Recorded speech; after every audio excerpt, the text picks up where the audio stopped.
दोस्तों, एक सवाल। अगर आपसे कोई कहे कि अब प्यार में दिल नहीं लगाना, एल्गोरिदम लगाओ। एक ऐप है जो गारंटी देती है कि कभी दिल नहीं टूटेगा, कभी धोखा नहीं मिलेगा, कभी गलत इंसान नहीं मिलेगा। बस डेटा डालो, मैच मिलेगा, शादी करो, खुश रहो। और अगर पूरी दुनिया ने इस ऐप पर भरोसा कर लिया हो तो क्या होगा एक ऐसे इंसान का जो कहे कि नहीं, मैं अपना प्यार खुद ढूंढूंगा, मशीन से नहीं। यही सवाल है लव इंश्योरेंस कंपनी यानी LIK का। एक 2026 में आई Tamil science fiction romantic comedy जो 2040 की एक ऐसी दुनिया की कहानी कहती है जहां इंसानों ने प्यार करना टेक्नोलॉजी को सौंप दिया है और एक अकेला इंसान उस पूरे सिस्टम को चैलेंज करने निकला है। कहानी है साल 2040 की। दुनिया बदल गई है। टेक्नोलॉजी ने हर चीज को कंट्रोल कर लिया है, काम, खाना, ट्रैवल और अब प्यार भी। इस दुनिया में सबसे पॉपुलर और सबसे ट्रस्टेड ऐप है LIK, लव इंश्योरेंस कंपनी। यह ऐप कोई ऑर्डिनरी डेटिंग ऐप नहीं है। यह एक ऐसी कंपनी है जो लिटरली लव की गारंटी देती है। आप अपना डेटा डालते हैं, आपकी पर्सनालिटी, आपकी हैबिट्स, आपकी लाइक्स डिसलाइक्स, आपका DNA प्रोफाइल, आपकी इमोशनल पैटर्न्स, और LIK का एडवांस्ड एल्गोरिदम आपके लिए एक परफेक्ट मैच ढूंढता है। वो मैच गारंटीड होता है, 99.9% सक्सेस रेट। कोई हार्ट ब्रेक नहीं, कोई मिसअंडरस्टैंडिंग नहीं, कोई रॉन्ग पर्सन नहीं, बस एक perfect calculated algorithm approved love story. इस LIK कंपनी का CEO था सूर्या। SJ सूर्या ने यह किरदार निभाया और जितना उन्होंने इस रोल में डुबकी लगाई उतना ही यह कैरेक्टर आपको पूरी फिल्म में एंटरटेन और इरिटेट दोनों करता था। सूर्या एक ऐसा इंसान था जो बिलीव करता था कि लव एक मैथमेटिकल इक्वेशन है। उसके अकॉर्डिंग प्यार में अनसर्टेनिटी इंसान की सबसे बड़ी कमजोरी है और LIK ने उस अनसर्टेनिटी को खत्म कर दिया था। सूर्यान के लिए यह सिर्फ बिजनेस नहीं था, यह एक मिशन था। वो जेन्युइनली बिलीव करता था कि उसने दुनिया को एक बेहतर जगह बना दिया है। उसके आईज में वो एक सेवियर था, एक ऐसा इंसान जिसने हार्ट ब्रेक को एक्सटिंक्ट कर दिया। 2040 की दुनिया में दो तरह के लोग थे, एक जो LIK पर थे यानी लगभग पूरी दुनिया, और दूसरे अनऑर्गेनिक वर्ल्ड के लोग। अनऑर्गेनिक वर्ल्ड एक छोटी सी कम्युनिटी थी जो टेक्नोलॉजी से दूर रहती थी। वो लोग फोन्स नहीं रखते थे, एप्स यूज नहीं करते थे और बिलीव करते थे कि लव नेचुरल होना चाहिए, बिना किसी एल्गोरिदम के, बिना किसी गारंटी के।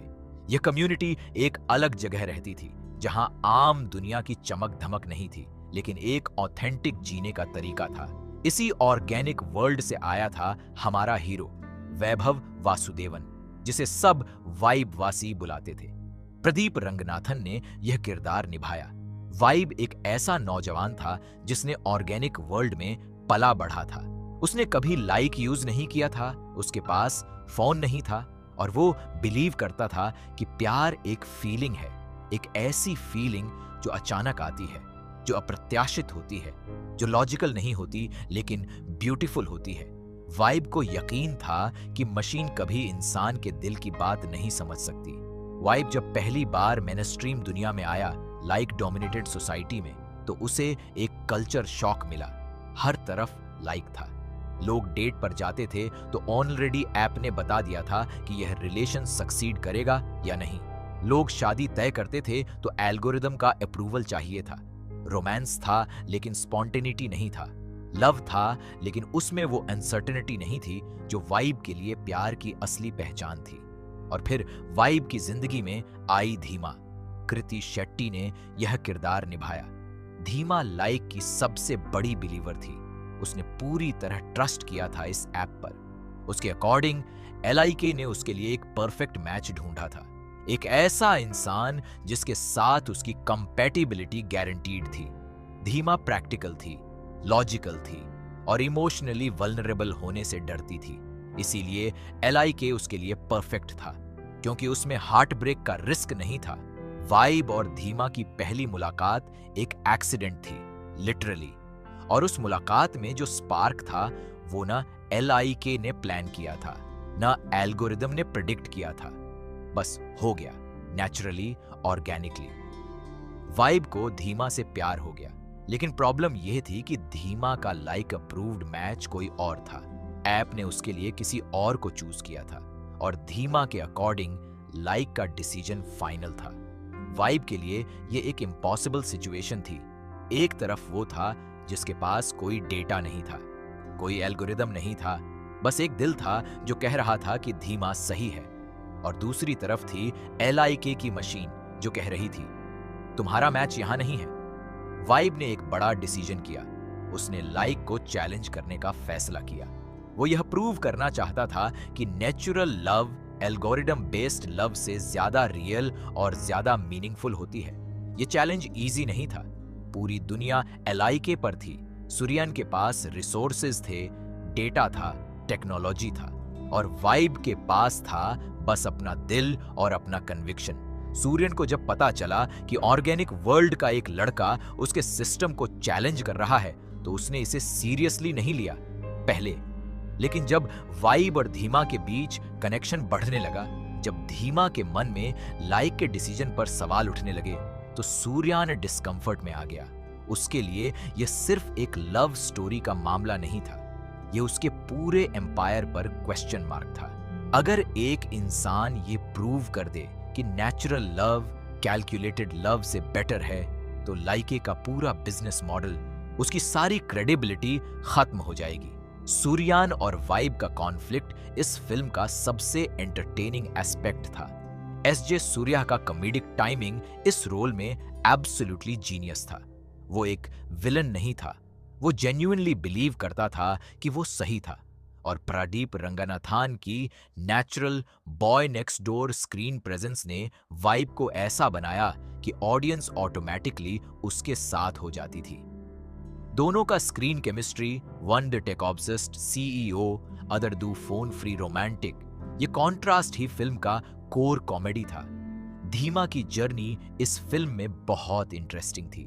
वो स्लोली LIK पर अपने ब्लाइंड ट्रस्ट को क्वेश्चन करने लगी।